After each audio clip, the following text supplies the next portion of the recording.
Good morning students. तो कैसे आप लोग? बढ़िया, एकदम मज़े में। उम्मीद है आप सब खैर आफियत से होंगे। मैं आपका वेलकम करता हूं आपके अपने YouTube channel physics with professor में। आज का लेक्चर जो है क्लास 11th के लिए होने वाला है। क्लास 11th का पहला वाला चैप्टर जो है यूनिट्स एंड मेजरमेंट्स, वो हम स्टार्ट करने वाले हैं आज। अब इस यूनिट्स एंड मेजरमेंट्स में हम बेसिक चीज़ें पहले क्लियर करेंगे और फिर धीरे धीरे करके अपने सिलेबस की ओर बढ़ते जाएंगे। So without wasting your time let's get started. चलिए शुरू करते हैं। तो पहली चीज़ हम स्टार्ट करेंगे यहाँ टॉपिक से, यूनिट्स एंड मेजरमेंट्स। अच्छा, जो भी फिज़िक्स में क्वांटिटीज़ है जिनको हम मेजर करते हैं या फिर जो पूरे फिज़िक्स को डिफ़ाइन करते हैं, उन फिज़िकल क्वांटिटीज़ को हम कहते हैं, जो हमारे पास क्वांटिटीज़ होती हैं उनको हम कहते हैं फिज़िकल क्वांटिटीज़। ठीक है, यानी हमें डिफ़ाइन करना है पहली चीज़ कि फ़िज़िकल क्वांटिटीज़ क्या होती हैं। फिज़िकल क्वांटिटीज़, मैं इसका डेफिनेशन लिख लेता हूँ, फिर धीरे धीरे करके इसको डिफ़ाइन भी करेंगे। Those quantities which can be measured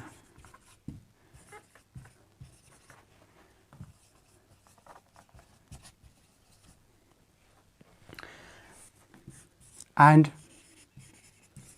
which defines the laws of physics। वो वाली क्वांटिटी जिनको हम मेजर कर सकते हैं। मेजर करना मतलब, देखिए हमारे पास बहुत सारी फिजिकल क्वांटिटीज़ है। हमारे पास लेंथ है, उसको मेजर कर सकते हैं। हमारे पास फॉर एग्जांपल बॉडी का वेट है, उसको हम मेजर कर सकते हैं। ठीक है, हमारे पास फॉर एग्जांपल एक टैंक है, उसमें कितना पानी का कैपेसिटी है, हम वो मेजर कर सकते हैं। जो भी क्वांटिटीज़ हम मेजर कर सकते हैं और जो डिफाइन करेगी फिज़िक्स के लॉज को, उन क्वान्टिटीज़ को हम बोलते हैं फिजिकल क्वान्टिटीज़। ठीक है, अच्छा, हम किसी भी फिजिकल क्वांटिटी को दो तरीकों से लिख लेते हैं। हम लिख लेते हैं फिजिकल क्वांटिटी बराबर होती है एन यू। जहां पे इस एन का अपना मतलब है, इसको हम कहते हैं फिजिकल क्वांटिटी। इस एन का अपना मतलब है, क्या है मतलब इसका? Numerical value, numerical value. और ये जो यू हमारे पास है, इसका अपना वैल्यू है, इसको हम कहते हैं यूनिट। ठीक है, चलिए, न्यूमेरिकल वैल्यू का मतलब क्या है? न्यूमेरिकल वैल्यू का मतलब है ये एक नंबर है। ठीक है, इस n के बदले यहाँ पे 10 हो सकता है, 20 हो सकता है, 50 हो सकता है, 60 हो सकता है, 1000 हो सकता है। जो भी आपको नंबर लगे वो नंबर ले सकते हैं। ठीक है, कोई भी नंबर आ सकता है इसमें। ठीक है, अच्छा, तो यूनिट क्या है? यूनिट असल में एक कंपैरिजन है। मतलब हमारे पास अगर एक फिजिकल क्वांटिटी है, उसको हम किसके कंपेयर में हम उसको मेजर कर रहे हैं। फॉर एग्जांपल, इस यूनिट को पहले डिफाइन करेंगे। हमारे पास देखिए, पहले हमारे पास डिफरेंट टाइप के यूनिट्स होते थे जिनको हम कहते हैं सीजीएस। ठीक है, यूनिट्स की भी टाइप से इसको हम, एक होता है सीजीएस जिसको हम कहते हैं सेंटीमीटर, इस जी के बदले होता है ग्राम, एंड इस एस के बदले होता है सेकेंड। ठीक, यानी हमारे पास तीन तरह के पहले यूनिट्स होते थे, सेंटीमीटर, ग्राम, बहुत सारे होते थे जिनको हम कहते हैं जो मैन है, जो इंपॉर्टेंट है, फंडामेंटल है। सेंटीमीटर, ग्राम और सेकंड होता था पहले, लेकिन उसके बाद हमारे पास यूनिट्स जो है एसआई सिस्टम में चेंज हुआ। SI, standard international. ठीक है, जो पूरी दुनिया में एक्सेप्ट किए जाते हैं। इन यूनिट्स में हमने क्या लिखा था फिर? इसमें हम जो लेंथ है यहाँ पे सेंटीमीटर में मेजर करते थे, यहाँ पे हम इसको मेजर करते हैं मीटर में। ठीक है, आगे जाके अच्छे से डिस्कस करेंगे। यहाँ पे ग्राम जो है वेट के लिए या मास के लिए इस्तेमाल होता है, मास के लिए, तो हम यहाँ लिखते हैं इसके बदले किलोग्राम। और इसी तरह से सेकंड जो है ये सेम रहा, सेकंड, इसमें कोई चेंज नहीं आया। ठीक है, अच्छा, यूनिट्स जो है हम किसी फिजिकल क्वांटिटी को इस्तेमाल करते हैं उसको दिखाने के लिए कि वो दूसरी क्वांटिटी के कंपेयर में ज़्यादा है या फिर कम है। ठीक है, चलिए आगे डिस्कस करते हैं इन चीज़ों को। तो अगर आपको कोई भी फिजिकल क्वांटिटी डिफाइन करनी है तो आपको यूनिट, न्यूमेरिकल वैल्यू चाहिए और उसका यूनिट चाहिए। इस तरह से आप किसी भी फिजिकल क्वांटिटी को डिफाइन कर सकते हो, जिसमें n का मतलब है न्यूमेरिकल वैल्यू और u जो है इसका मतलब है यूनिट। यूनिट कोई भी हो सकता है। ठीक ठीक है, सारे यूनिट्स को हम डिफाइन करेंगे। ठीक है, चलिए इसको रब करते हैं।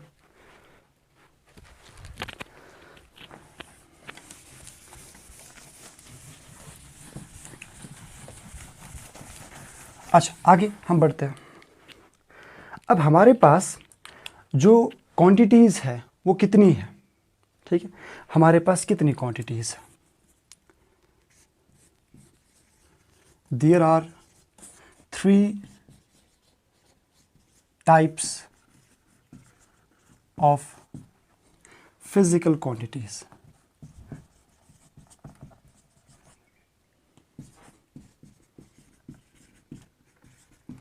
तीन टाइप से फिजिकल क्वांटिटीज़ के क्या क्या टाइप्स है? पहला टाइप है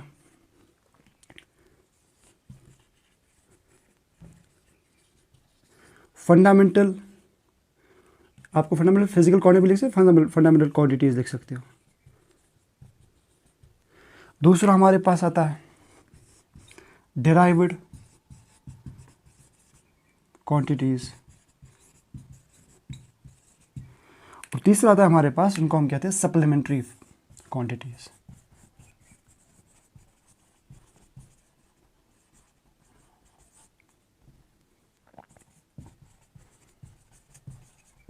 तो तीन टाइप की क्वांटिटीज़ हमारे पास होती है, fundamental quantities, derived quantities, supplementary quantities. ठीक है, अच्छा चलिए एक एक करके डिस्कस कर लेते हैं इन चीज़ों को। अच्छा, पहली चीज़ हम फंडामेंटल क्वांटिटीज़ को डिफाइन कर लेते हैं कि फंडामेंटल क्वांटिटीज़ होती क्या है। ठीक है,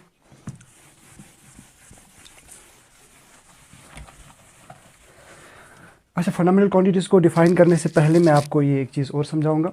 अच्छा, मैंने अभी लिखा था P = NU लिखा था, इसमें N का मतलब है नंबर, क्या है? नंबर, सिंपल नंबर, इसका मतलब है यूनिट। यूनिट क्या है? यूनिट एक ऐसी चीज़ है, यूनिट एक ऐसा स्टैंडर्ड है जो हम डिफाइन कर लेते हैं, जो हम यूज़ करते हैं किसी भी फिजिकल क्वांटिटी को डिफाइन करने के लिए। यूनिट्स में मैंने आपको बोला क्या क्या चीज़ें होती हैं। अच्छा, मैं ऐसा लिख सकता हूँ, कोई भी फिजिकल क्वांटिटी जो है, ठीक है, यहाँ पे PQ लिख सकते हैं, कोई भी फिजिकल क्वांटिटी बराबर है, फॉर एग्जाम्पल अगर हम मास की बात कर लें, इसके बदले अगर मैं मास लिखूँ, ठीक है, तो ये NU, N के बदले कोई नंबर होगा, मेरा ही ले लेते हैं, ठीक है, वेट 75, ठीक है। अच्छा, यूनिट है हमारे पास यू का मतलब है यूनिट, तो हम मास को किस चीज़ में मेजर कर सकते हैं? हम यहाँ तो नहीं लिखेंगे लीटर, लिखेंगे यहाँ पे L, ठीक, ऐसा तो नहीं कर सकते। हम मास को तो लीटर में मेजर नहीं कर सकते हैं, हम मास को केजी में मेजर कर सकते हैं, ठीक है। या फिर मैं यहाँ पे लिखूँ 75 सेकेंड्स, ठीक है, मतलब समझो कि हमारे पास जो मास है एक ऐसी क्वांटिटी है जिसमें वेट होता है। अब इसमें अगर मतलब अमाउंट ऑफ सब्सटेंस होता है, फिर हम आप समझो कि वेट होता है एक किस्म से, तो 75 kg, यानी हम मास को डिफाइन करने के लिए kg इस्तेमाल करेंगे। अगर वॉल्यूम दिखाना हो, ठीक है, 80 दिखाना हो, फॉर एग्जाम्पल 80, तो मैं 80 kg तो नहीं लिखूंगा, क्या लिखूंगा? 80 लीटर्स लिखूंगा, ठीक है। यानी हर कोई एक यूनिट है, हर किसी चीज़ के लिए, हर किसी चीज़ के लिए एक यूनिट है, हर किसी क्वांटिटी को डिफाइन करने के लिए यूनिट है। उसी को हम बोलते हैं फिजिकल क्वांटिटीज को न्यूमेरिकल वैल्यू इनटू यूनिट, ठीक है। होप इतना समझ आया होगा। चलिए अब डिफाइन कर लेते हैं हम जो हमारे पास टॉपिक है, physical quantity, fundamental quantity.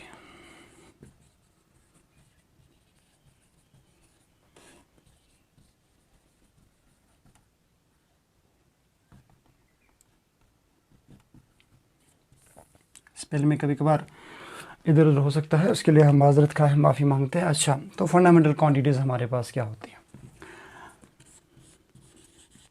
Those quantities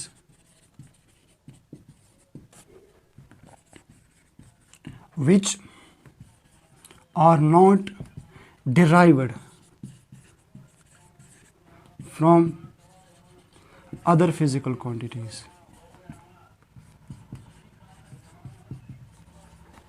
यानी वो वाली क्वांटिटीज़ जिनको हमने दूसरी फिजिकल क्वांटिटी से डिराइव ना किया हो, बल्कि other physical quantities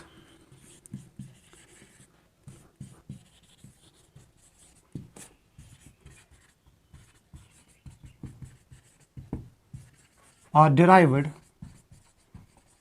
from them. जो दूसरी फिजिकल क्वांटिटीज है वो डिराइव होती है कहाँ से? यहाँ से डिराइव होती है, ठीक है, क्लियर। अब फंडामेंटल क्वांटिटीज़ होती क्या है? फंडामेंटल क्वांटिटीज़ वो वाली क्वांटिटीज़ है जिनसे बाकी क्वांटिटीज़ जो है डिराइव होती है, बाकी क्वांटिटीज़ जो है इनसे डिराइव होती है। ये किसी क्वांटिटी से डिराइव खुद नहीं होती है। फंडामेंटल से आप समझो कि जो सबसे ऊपर हो, आला हो, ठीक है, उनको हम फंडामेंटल कहते हैं। फंडामेंटल हमारे पास 7 क्वांटिटीज़ है, उन 7 क्वांटिटीज़ को हम एक एक करके इस बोर्ड पे लिख लेते हैं, ठीक है। चलिए, 7 क्वांटिटीज़ जो हमारे पास फंडामेंटल है, क्या क्या है फंडामेंटल। पहली क्वांटिटी जो हमारे पास है, हम स्टार्ट करेंगे 7 फंडामेंटल क्वांटिटीज। क्या क्या क्वांटिटीज है हमारे पास? 7। पहले लिख लेते हैं, मास से स्टार्ट करते हैं, मास, ठीक है। अच्छा, चलो चलो, मास से पहले। दूसरी लेंथ, तीसरी टाइम, फोर्थ इलेक्ट्रिक करंट,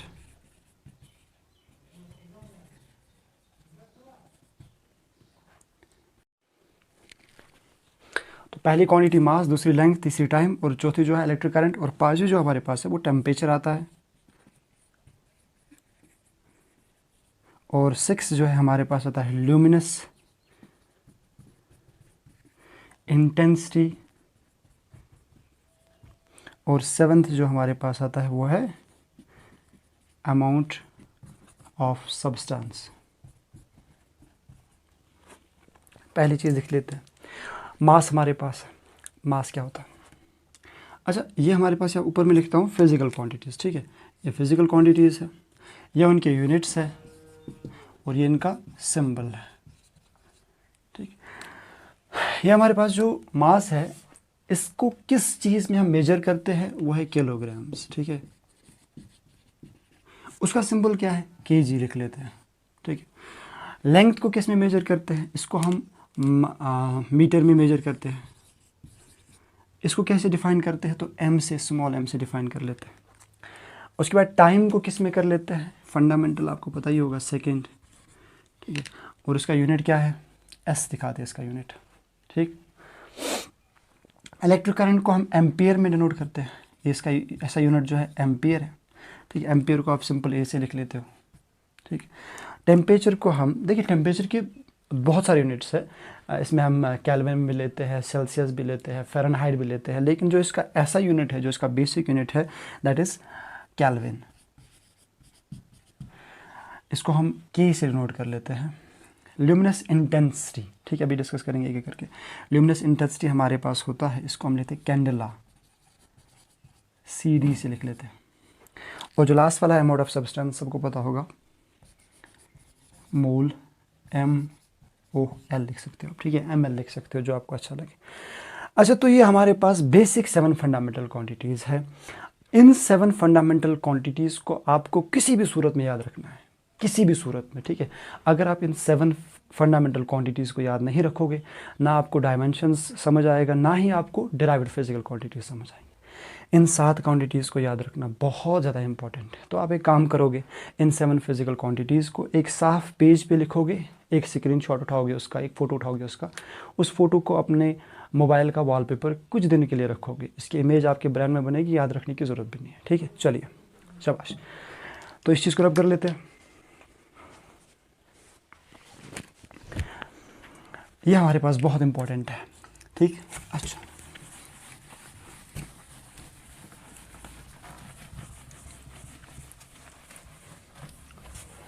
अब दूसरी जो हमारे पास क्वांटिटीज़ होती है, उनको हम कहते हैं derived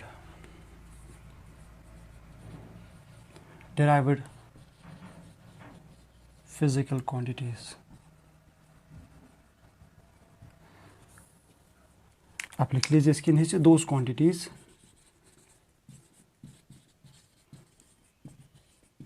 which are derived from fundamental quantities.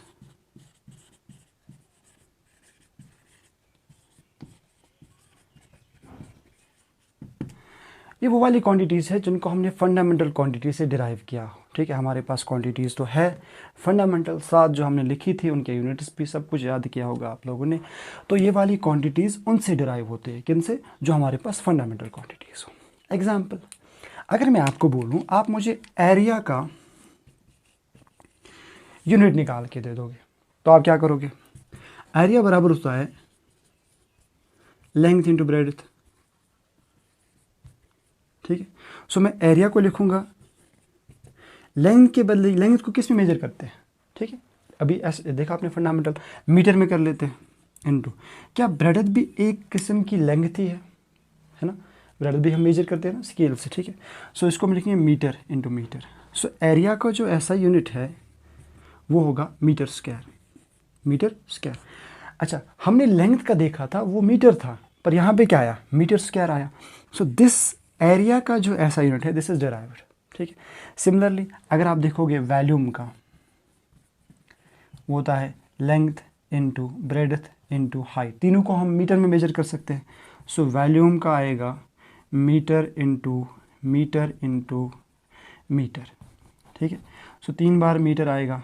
So volume का जो ऐसा यूनिट है दैट इज़ मीटर क्यूब। क्या ये मीटर क्यूब जो है ये डिराइव्ड है, हमने मीटर से निकाल दिया है, ठीक है। चलिए और एक समझाते हैं आपको। आपको पता होगा जो हमारे पास वेलोसिटी है उसको हम कैसे लिख लेते हैं? वेलोसिटी को हम लिखते हैं डिस्टेंस, चलो, या फिर उसको अगर आप कहोगे तो हम लिखते हैं चेंज इन डिस्प्लेसमेंट। आप सीधा लिखो डिस्प्लेसमेंट बाय टाइम टेकन, या फिर टाइम सीधा।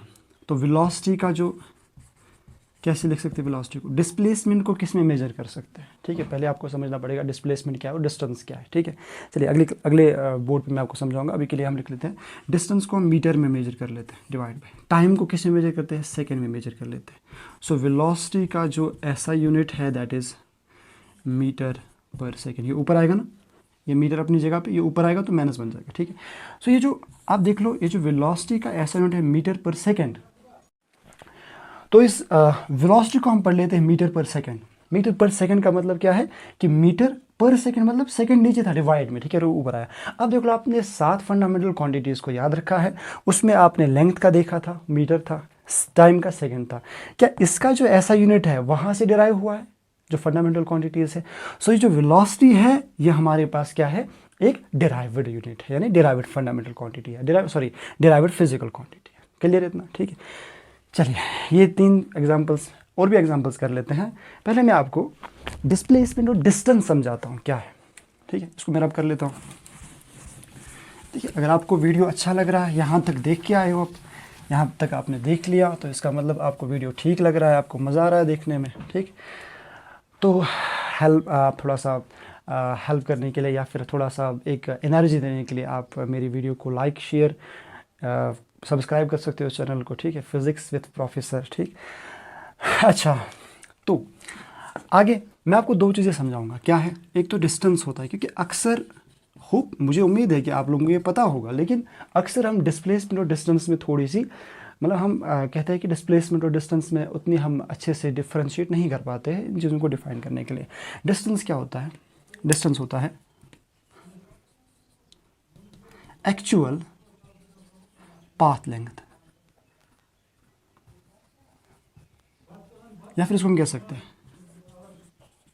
एक्चुअल लेंथ ट्रेवलड, या फिर covered by a body, by any body.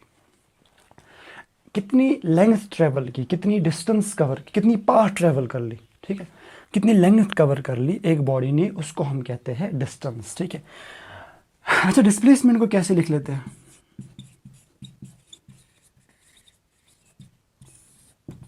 Displacement क्या होता है? It is the shortest path या फिर लेंथ बिटवीन, ठीक है, इसको बिटवीन कहते हैं, ठीक है। अच्छा, between initial and final point. अच्छा, हमारे पास एक बॉडी है, उस बॉडी ने, वो बॉडी जो है चल रही है, किसी भी डायरेक्शन में चल रही है। अब उसने पूरा लेंथ कितना कवर कर लिया, उसको हम कहते हैं डिस्टेंस। उस बॉडी ने जो इनिशियल पॉइंट और फाइनल पॉइंट है उसके बीच में जो आप लाइन खींचोगे, शॉर्टेस्ट पाथ जो होगा, दैट्स कॉल्ड एज डिस्प्लेसमेंट। चलो मैं दोनों चीज़ों को आपको यहाँ पे समझाता हूँ, ठीक है। देखिए, मान लेते हैं हमारे पास एक पॉइंट ए है, ये आप लोगों का स्कूल है, ठीक है, और बी पॉइंट है, ये आप लोगों का होम है, घर। आपको ए से भी जाना है, ठीक है, स्कूल से इधर जाना है, ठीक। अब देखिए, एक बंदा जो है वो ऐसे स्ट्रेट जाता है घर, ठीक है, किसी जगह नहीं जाता, बहुत अच्छा लड़का आपकी तरह, ठीक है, तो सीधे घर जाता है, ठीक। दूसरा है वो इस तरह जाता है, ऐसे, उसकी डिस्टेंस जो होती है, उसकी जो पाथ होती है वो ऐसी होती है, ठीक है। क्यों? यहाँ पे उसको अपने एक दोस्त को ड्रॉप करना है, ठीक है, यहाँ पे उसको अपने एक दूसरे दोस्त को ड्रॉप करना है, इनको ड्रॉप करके फिर वो घर जाता है, ठीक है, दोस्त ने रहा है। दूसरा ऐसे, ये ऐसा बंदा है जिसके बहुत सारे दोस्त हैं, यहाँ पे एक को ड्रॉप किया, फिर यहाँ पे दूसरे को ड्रॉप किया, फिर यहाँ पे तीसरे को ड्रॉप किया, फिर यहाँ पे चौथे को ड्रॉप किया, ठीक है। और एक पाथ लेते हैं, ये ऐसी, ठीक है। मान लो कोई लड़की है, पहले वो यहाँ पे गई, अपनी फ्रेंड को ड्रॉप किया यहाँ पे, ठीक है, फिर यहाँ पे गई, अपनी दूसरी फ्रेंड को ड्रॉप किया, और फिर आगे चली गई, और फिर घर चली गई, ठीक है। और एक ले लेते हैं,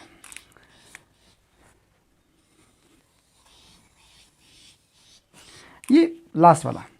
अब एक ऐसा बंदा, बहुत ही बेहतरीन बंदा, पहले यहाँ जाता है, ठीक है, ग्राउंड में आधा घंटा देता है, खेलता है, ठीक है, फिर यहाँ से जाके, ठीक है, समोसे कचौड़ी वचौड़ी खा के फिर आगे जाता है, फिर यहाँ पे जाके बाज़ार में आधा घंटा गुजार के, मार्केट में आधा घंटा गुजार के यहाँ से जाता है घर, ठीक है।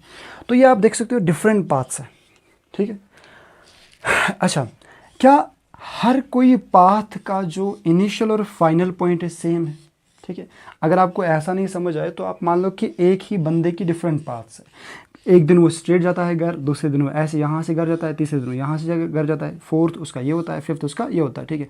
ये 1, ये 2, ये 3, ये 4 और ये 5th, ठीक है। आप मान लो एक ही बंदे की 5 रूटीन्स है या 5 पाथ्स है जहाँ से वो घर जाता है। अच्छा, आप मुझे बताओ, क्या ए से बी, यहाँ से ये वाला पाथ 1 है, सॉरी 2 जो है, एक डिस्टेंस है। क्या ए से बी ये वाला जो पाथ है 3, ये भी एक डिस्टेंस है, ये भी एक डिस्टेंस है, ये भी एक डिस्टेंस है, सारे डिस्टेंसेस है, 1 से लेके 5 तक सारे डिस्टेंसेस है। लेकिन इनमें से एक जो है वो डिस्प्लेसमेंट है। कैसे? आप मुझे बताओ, सबसे छोटा जो डिस्टेंस है, सबसे छोटा जो लेंथ है, पाथ लेंथ जो है सबसे छोटा between the initial and the final point, वो क्या ये वाला है, ये 1 वाला, ठीक है। इसको हम बोलेंगे डिस्प्लेसमेंट, बाकी सबको हम बोलेंगे डिस्टेंस। क्यों? क्योंकि ये जो हमारे पास ए और बी के बीच में ये पाथ लेंथ है, ये सबसे छोटा है इन पांचों में से। तो हमने लिखा था इट्स द शॉर्टेस्ट पाथ और shortest length between initial and final point. ये इनिशियल पॉइंट जहाँ से स्टार्ट हो रहा है, ये फाइनल पॉइंट जहाँ पे ख़त्म हो रहा है। इन दोनों के बीच में जो सबसे छोटा वाला पाथ होगा, सबसे छोटा वाला लेंथ होगा, उस छोटे वाले लेंथ को हम बोलेंगे डिस्प्लेसमेंट। और बहुत आपको डिस्टेंस और डिस्प्लेसमेंट समझ आया होगा। दोनों को मेजर करते हैं मीटर में, लेकिन ये वाली क्वांटिटी जो है दिस इज स्केलर।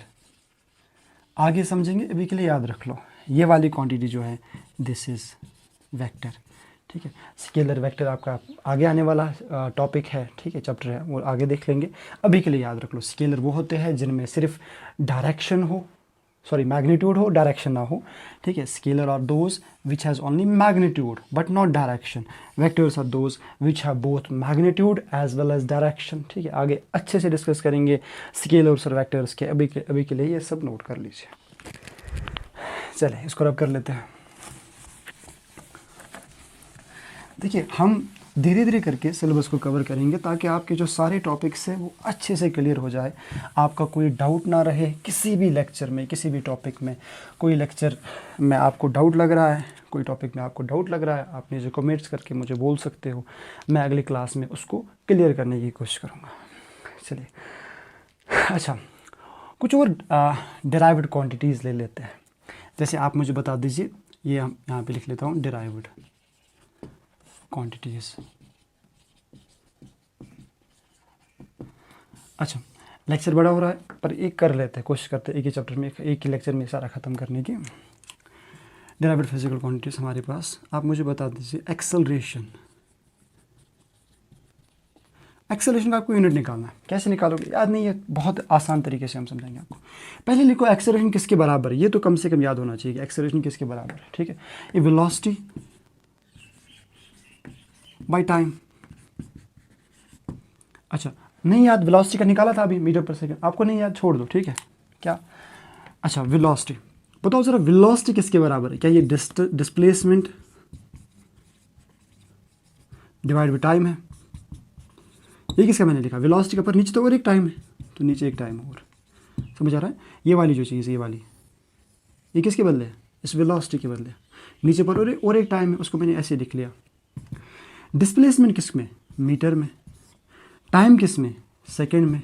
ये वाला टाइम किस में? सेकेंड में, ठीक है। Which is equal to metre divide by, 2 बार सेकेंड है तो सेकेंड का square, which is equal to metre per second square. So acceleration a, ठीक है। इसको पढ़ते हैं मीटर, आपको पता होगा पर लिख लेते हैं फिर भी, metre per second square. Hope आपको ये चीज़ समझ आएगा कि एक्सेलरेशन का हमने कैसे निकाल दिया, ठीक। अच्छा, और एक चीज़ कर लेते हैं, आप खुद ट्राई करोगे। फोर्स इज इक्वल टू किसके बराबर होता है? फोर्स, ठीक है। क्लास शायद 9th या 10th में आपने पढ़ा होगा, force to mass and acceleration according Newton second law, ठीक है। अच्छा, न्यूटन के सेकंड लॉ के हिसाब से, यानी ये तो न्यूटन का सेकंड लॉ एक्चुअल में है नहीं, पर उसका एक स्पेशल केस है, ठीक है। Force equal to mass into acceleration. चलिए मान लेते हैं हमने एक्सेलरेशन का निकाल दिया, पर नहीं पता है आपको, ठीक है, छोड़ देते हैं, कर लेते हैं अपने तरीके से। फोर्स इक्वल टू मास को किस में मेजर करते हैं? केजी में, केजी इनटू एक्सेलरेशन को किस में मेजर करते हैं? Velocity by time. चलो लिख लेते हैं वेलोसिटी बाय टाइम, ठीक है। अच्छा, सो फोर्स को कैसे लिखेंगे? Force is equal to kg, अपना ऐसे ही रख लो। वेलोसिटी को कैसे लिखते हैं? Into displacement. मैं यहाँ लिखा है एक्सेलरेशन, पर मैं कह रहा हूँ आपको अगर नहीं पता है एक्सेलरेशन का वैल्यू क्या है तो कैसे निकाल दी? डिस्प्लेसमेंट बाय वेलोसिटी के मतलब डिस्प्लेसमेंट बाय टाइम होता है, पर यहाँ तो और एक नीचे टाइम है जो पहले से था, तो टाइम, ठीक है। ये वाली जो चीज़ है, फिर से एक बार, ये वेलोसिटी का है, नीचे एक टाइम पहले से है। सो एफ का वैल्यू कितना आएगा? केजी अपनी जगह पहले से, मास का इनटू, इसको डिस्प्लेसमेंट को किस में कन्वर्ट करते, मेजर करते हैं? मीटर में। टाइम का हो गया सेकेंड, इनटू हो गया सेकेंड। सो फोर्स को लिख सकते हैं हम केजी, अब यहाँ से मीटर, नीचे कितनी बार? 2 बार सेकेंड है, पर सेकेंड स्क्वायर। सो फोर्स को लिख सकते हैं केजी मीटर, ये सेकेंड ऊपर जाएगा, सेकेंड -2। ये जो आपके पास ये वाली टर्म है, this is the value of SI unit of force. इसी को हम बोलते हैं न्यूटन भी, ठीक है। न्यूटन, देखिए आप इसको सिंपल ले सकते हो KG metre per second square, या इसको आप पढ़ भी सकते हो न्यूटन। सो अगर आपको बोले कि 1 न्यूटन का वैल्यू कितना होता है, आप बोलोगे 1 kg 1 metre per second square, ठीक है। इस तरह से हम एक न्यूटन को डिफाइन कर सकते हैं, या फिर सिंपल याद रख लो फोर्स का ऐसा यूनिट होता है न्यूटन। न्यूटन ने अपने नाम पे रखा है, ठीक है। यहाँ तक क्लियर है, ठीक है। होप आपको फोर्स भी समझ आया होगा, आपको एक्सेलरेशन भी समझ आया होगा। एक और क्वेश्चन मैं आपको डालूंगा, ठीक है, एक और चीज़, वो आप खुद डिराइव करोगे। चलिए अब कर लेते हैं इसको।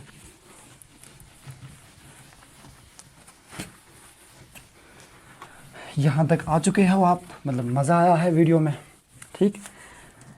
ऐसे ही बनते रहिए वीडियो में और देखते रहिए हमारे लेक्चर्स जो इस यूट्यूब चैनल पे फ़िज़िक्स इस प्रोफेसर में आते हैं। इंशाल्लाह हम कोशिश करेंगे कि आपका फ़िज़िक्स जो है बेसिक से स्ट्रॉन्ग हो, ठीक है।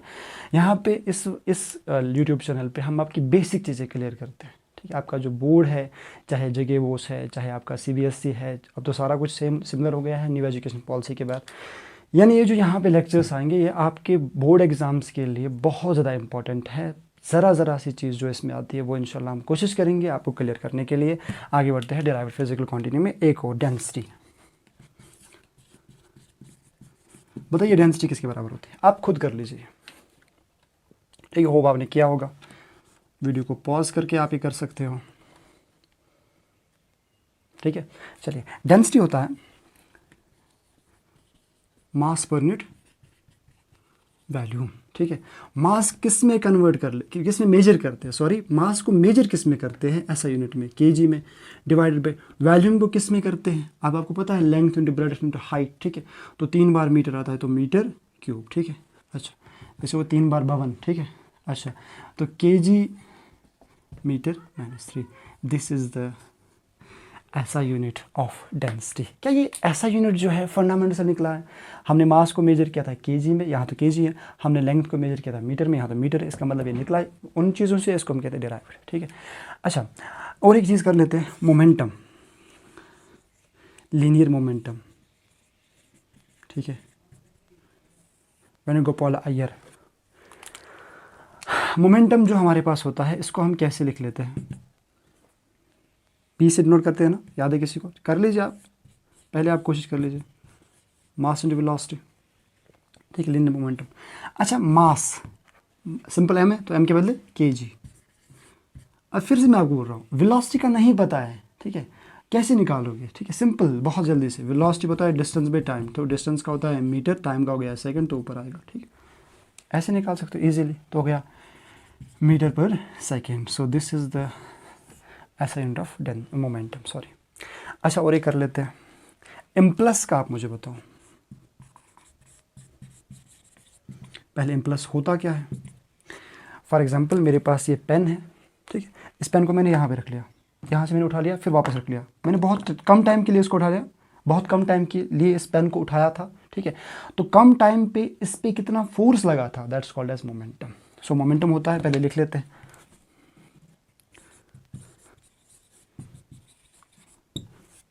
as force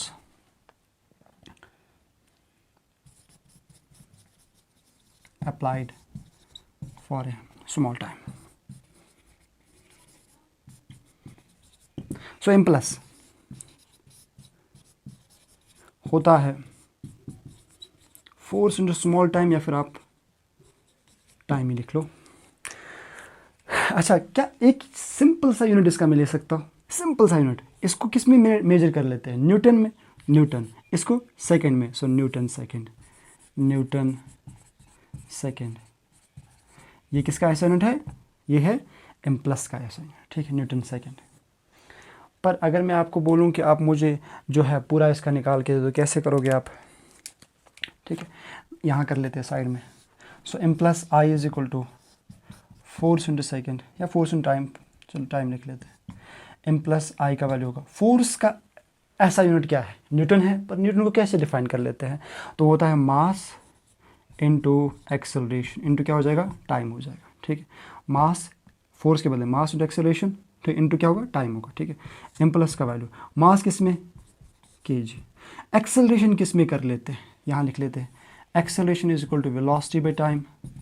तो velocity the distance by time ऊपर लिखा है, तो मीटर पर सेकंड, नीचे एक और सेकंड है, ठीक है, तो सेकंड स्क्वायर होगा, तो एक्सेलरेशन का होगा मीटर पर सेकंड स्क्वायर, ठीक है। होप ये समझ आया होगा आपको। तो मैं यहाँ एक्सेलरेशन के बदले क्या लिखूँगा, metre per second square, into क्या है, टाइम है, ठीक है। टाइम के बदले क्या लिखूँगा मैं, सेकंड लिखूँगा, ठीक है। एक और चीज़, अगर मैं चाहूँ तो मैं इस टाइम को नीचे भी लिख सकता हूँ ताकि एक कैंसिल हो जाए, ठीक है, आसानी से, ठीक है। ऊपर जाके भी कैंसिल हो सकता है, पर यहाँ पे एक कैंसिल इसके साथ, ठीक है। सो इम्पल्स का आएगा केजी मीटर, ये इसके साथ कैंसिल हो गया था, ठीक है, फिर यहाँ पे एक बचा तो सेकेंड आएगा। होप ये चीज़ें आपको सारी समझ आए होंगी। यहाँ पे हमने फिज़िकल क्वांटिटीज़ को डिफ़ाइन किया, डेराइव्ड फिज़िकल क्वांटिटीज़ को डिफ़ाइन किया, ठीक है। अब यहाँ पे रहती है सप्लीमेंट्री फिज़िकल क्वांटिटीज़, ठीक है, वो हम चलिए आज के लेक्चर में ही कर लेते हैं, सप्लीमेंट्री फिज़िकल क्वांटिटीज़ भी।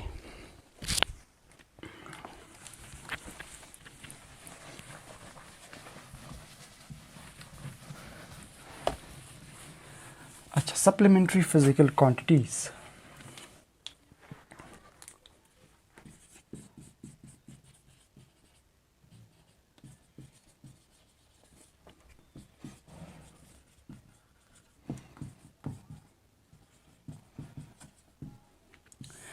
देखिए मेरी हैंड राइटिंग बहुत अच्छी है, पर मैं थोड़ा सा उतना अच्छा नहीं लिखता हूँ, क्योंकि अगर मैं ही सारी कुछ चीज़ें अच्छी कर लूँ, ठीक है, अच्छी हैंड राइटिंग कर लूँ, अच्छे से पढ़ा लूँ, ठीक है, तो जो बाकी है, जो हैंड राइटिंग में जिनको अवार्ड्स मिलते हैं, तो बेचारे वो कहाँ जाएंगे, ठीक है।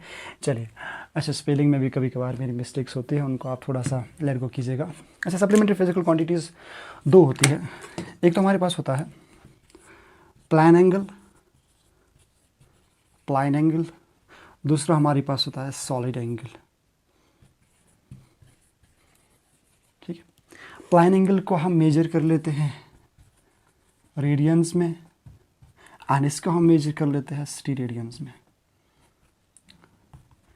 स्टी। आप स्पेलिंग देख लीजिएगा, ठीक है। चलो स्टे देखिए, सती मिलेगा, सती नहीं सिटी, स्टी रेडियंस, ठीक है। अच्छा, तो प्लान एंगल क्या होता है, सॉलिड एंगल क्या होता है, जल्दी से कर लेते हैं।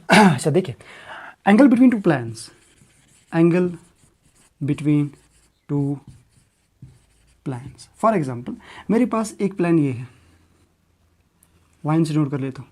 दूसरा प्लान मेरे पास ये है, इनके बीच में कितना एंगल है, यानी 90 डिग्री लग रहा है यहाँ पे, ठीक है, तो इसको हम कहते हैं प्लान एंगल, ठीक है, दो प्लान्स के बीच में। फॉर एग्जांपल, मेरे पास ये एक प्लान है, ठीक है, ये एक प्लान है, ये दूसरा प्लान है, इनके बीच में कितना एंगल है, ठीक है, जितना आप इसको मूव करोगे, ठीक है, यहाँ मूव करोगे, यहाँ मूव करोगे, यहाँ मूव करोगे, इनके बीच में कितना एंगल बन रहा है, that's called as plane angle. Simple, दो एंगल्स के बीच में, दो लाइन्स के बीच में, दो प्लान्स के बीच में कितना एंगल बन रहा है, that's called as plane angle. And हमारे पास होता है सॉलिड एंगल। सॉलिड एंगल देखिए क्या होता है,